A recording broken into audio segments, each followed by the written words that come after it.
ফু দিলে জ্বলতে থাকা একটি মোমবাতি মুহূর্তেই নিভে যায়, কিন্তু কখনো কি চেষ্টা করে দেখেছেন ফু দিয়ে আগরবাতি নেভানো যায় কিনা? যায় না। যে নিজে জ্বলতে থাকে সে একটা সময় পর নিজে থেকেই নিভে যায়, কিন্তু যে সুগন্ধ ছড়ায় তাকে নিভিয়ে দেয়া এত সহজ নয়। জীবনও ঠিক এমনই।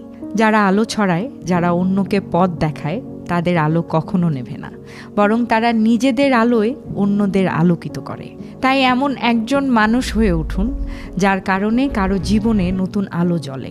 এমন একজন মানুষ হয়ে উঠুন যার হাত ধরে কেউ আবার নতুন করে পৃথিবী দেখতে শেখে। কারো হাসির নেপথ্যের নীরব আনন্দ হয়ে উঠুন।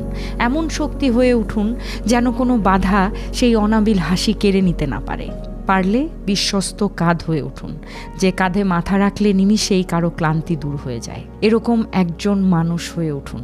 মনে রাখবেন, বন্দুকের চেয়েও বড় হাতিয়ার আছে, আর তা হলো একজন ভালো মানুষ হয়ে ওঠা।